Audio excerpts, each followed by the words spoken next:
24년 10월 2일입니다. 어제, 오늘, 그리고 내일 이렇게 징검다리처럼 하루 쉬고 장이 열었다가 또 하루 쉬고 하다 보니까 가뜩이나 없는 수급에 좀 더 수급적으로 부족한 현상들이 많이 나타나는 그런 느낌입니다. 오늘 장 마감하고 지수 차트랑 한번 체크를 해볼까 합니다. 뭐 일단 늘상 주식하는 사람들은 지수 체크부터 해야 되니까요. 일단 코스닥 차트 보면은 지난주에 저희가 이제 9월쯤에 단기 매매에 들어갔던 종목들을 거의 다 청산하고 현금 보유하고 있는데, 그때도 미리부터 이야기를 했던 게 770, 780선에서는 웬만하면 현금화 다 하고 다시 관망 들어가자라고 이야기를 드렸습니다. 그게 일전 8월 초에 급락 나왔던 670선에서 반등했던 790포인트가 아마도 그 구간에서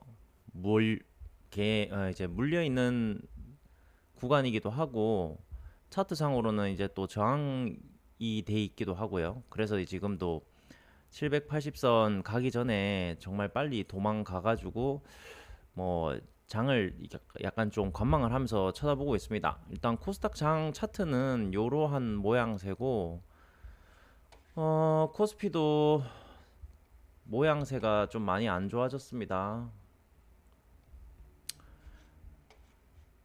2680선까지 올라가다가 어제 금요일 날 정말 크게 하락한 사유가 다양하게 있었습니다. 지금 코스피 차트 보면 국내장은 특히나 이제 반도체 삼성이랑 하이닉스가 코스피 차트를 거의 이제 만들고 있고 비중이 좀 크다 보니까 그 종목들 섹터들이 어떤 모양새냐에 따라서 굉장히 많이 닮아가는 모양새인데, 지수 차트만 봐도 지금 굉장히 안 좋고요.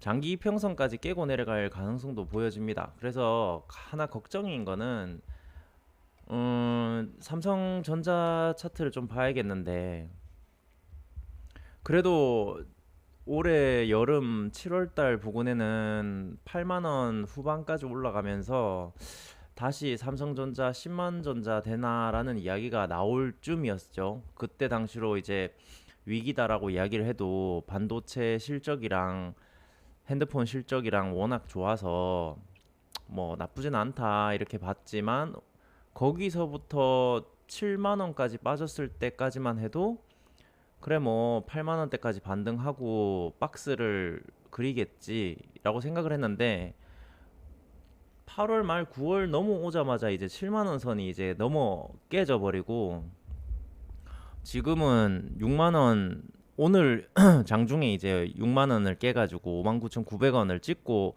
장 마감 6만 1천 원까지 오기는 왔지만, 지금 과연 이게 삼성전자가 바닥이냐, 그리고 얼마만큼 확신할 수 있냐, 그거는 아직까지 모릅니다. 물론 바닥권에 들어온 거는 맞는데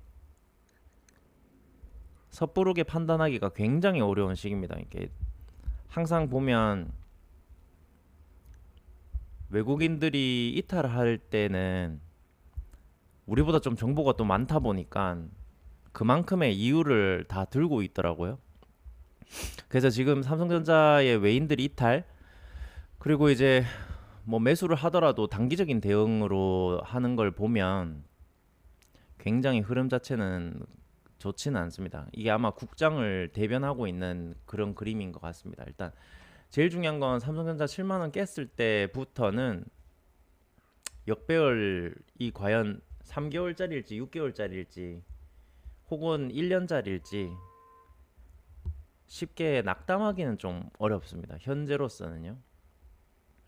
그래서 넓은 의미로 봤을 때도 9만 원 가까이 갔었을 때 조금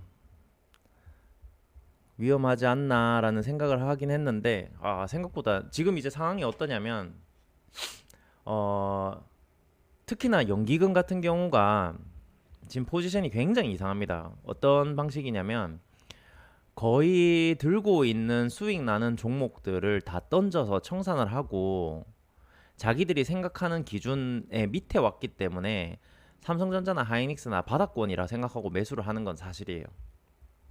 그래서 이게 차후에는 장기 투자하는 입장에서는 또 언젠가는 뭐 9만 원 가면은 엄청나게 성공한 투자일 수도 있겠죠. 6만 원 부근에 사가지고. 근데 그거는 진짜 연기금만 할 수 있는 방식이지 않을까 싶습니다.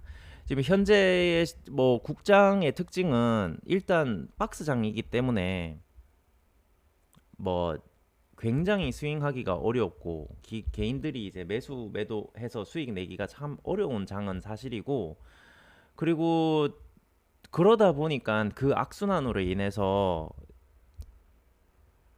유통되는 돈들이 굉장히 많이 빠져갑니다. 뭐 우리가 체감적으로 느끼듯이 미국 쪽으로 가서 투자를 하는 것도 있겠지만 실상 몇 년 전 대비해서는 투자할 여력이 안 되는 상황들이 연출이 되다 보니까 예탁 잔고 같은 경우도 굉장히 많이 줄어들고, 그리고 거래 대금 같은 경우도 지금 엄청 많이 줄어 있습니다. 그건 이제 체감적으로 느낄 수 있는데, 뭐 10월, 9월 사이에 금리 인하하고 바이오 쪽에 상승이 나서 올라갔던 유황양행 같은 경우도 거의 뭐 국민연금 같은 경우는 다 팔아 제끼고 있는 바이오 쪽이 다 팔아서, 뭐 다른 섹터도 똑같을 겁니다.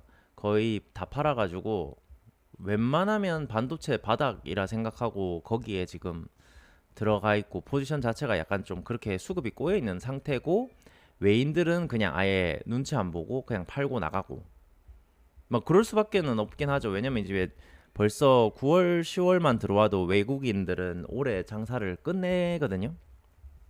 걔네들은 뭐 우리나라처럼 4분기의 마감이 아니라 3분기 9월에서 한 11월 사이면 다 마감으로 알고 있기 때문에 일단은 외인들은 국장에 대해서는 웬만하면 다 팔고 셀하고 가고 있고, 그리고 반도체 흐름 자체도 지금 보면은 변수가 많이 생겼죠.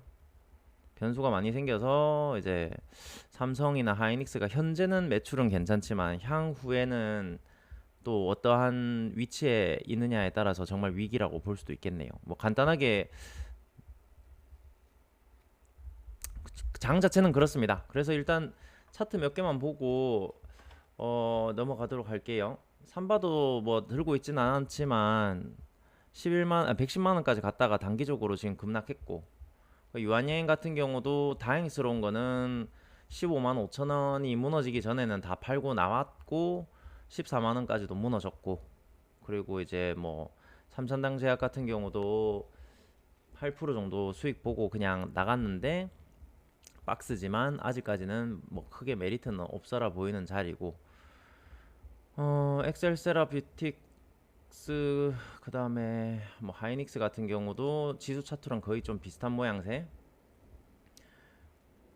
특히나 뭐 삼성전자는 더 지수 차트랑 비슷하다고 보시면 되고, 지수 차트보단 더 많이 빠져 있는 상태죠. 그거 말고 이제 2차 전지는 에코프로비엠 약간 반등은 하긴 했는데 뭐 이거 가지고 크게 재밌는 구간은 아닌 것 같고, 오히려 정배열인 태성이 놓친 게 좀 많이 아쉬울 정도. 2만 원에서 다시 기회 한번 줬었는데 좀 과감하지 못했던 거. 그러니까 지수 자체에 너무 포커스를 맞추고 있고, 또 그러다 보니까 개별 종목에 돈들이 여기에 몰렸던 거를 이제 조금 대응을 좀 늦게 했던 거 아닌가, 약간 그런 생각을 하고 있습니다. 일단 뭐 바이오 쪽이지만 오늘 그냥 하고 싶은 이야기는, 지수가 안 좋으면 어쩔 수 없이 돈은 빠져나갈 수밖에 없고, 또 그러다 보면 아무리 개별 종목이지만 뭐 내가 가지고 있는 투자를 해놓은 종목이 지수의 프로그램에 영향을 받는 회사다, 당연히 뭐 조금 더 큰 대형주 같은 경우겠지만 그럴 거라 그러면 수급적으로 지금처럼 안 좋을 때 악순환으로 갈 가능성이 높기 때문에 이럴 때일수록 최대한 현금을 들고 있는 게 좋지, 뭐 개미 털기다 뭐 이런 말에 선동당하거나 이러진 않았으면 좋겠습니다. 이게 뭐 굳이 개미를 털어서 나중에 그럴 만큼의 세력들이 이 장을 그렇게 보는 건 아닌 것 같고, 제 기준에서는 장 자체가 좋지 않은 건 전망 자체가 좋지 않다. 실물 경제가 뭐 선반영은 됐겠지만, 특히나 한국 같은 경우는 타 지역, 타 나라보다는 더 안 좋은 상황이기도 하고, 또 그리고 좋다 하는 나라들도 뭐 일본 경우나 뭐 다른 나라들도 가끔 가다가 급락을 또 길게 하는 경우도 있었고, 그리고 또 시시각각 대선 전까지는 계속해서 전쟁에 대한 우려도 있고, 여러 가지가 있습니다. 그래서 뭐 현재는 현금 들고 정배열인 종목만 포커스를 좀 맞추시는 게 좋을 것 같고, 그리고 이제 저도 대기를 하고 있다가 좀 더 좋은 타이밍을 한번 노려보려고 그렇게 준비를 하고 있습니다. 오늘 하고 싶은 이야기는 간단하게 고개답니다. 그래서 아마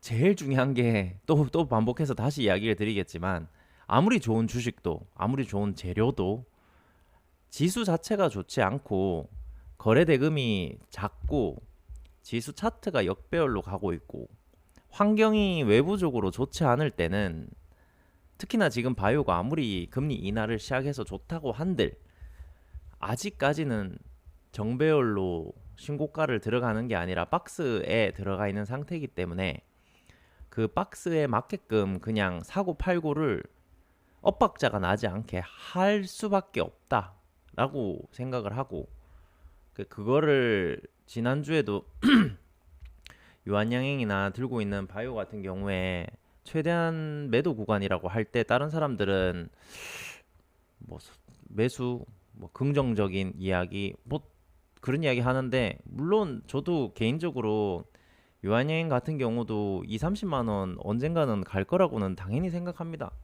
충분히 그럴 매출이 나오기도 하고요. 근데 지금 당장 단기적으로는 그게 아니니까 너무 소갈이 하지 말자. 그리고 물론 본인이 매매를 너무 못하고 시간적인 여유가 너무 1, 2년 정도 장투를 편안하게 할 그런 능력이 된다라고 하면 당연히 뭐 10만 원대 사다 놓고 안 보고 그냥 계속해서 실적이 잡히고 언젠간 차트가 만들어져서 내가 원하는 달릴 때까지 그렇게 하는 투자도 맞아요. 근데 이제 금액이 작고 그게 아니라 그러면 최대한 그 구간에서는 본인한테 주식수 한 주라도 늘리거나 아니면 금액이라도 최대한 불리는 방법을 쓰는 게 현명하리라고 생각이 듭니다. 자, 오늘은 여기까지 마감하고 마무리 잘 하십시오. 감사합니다.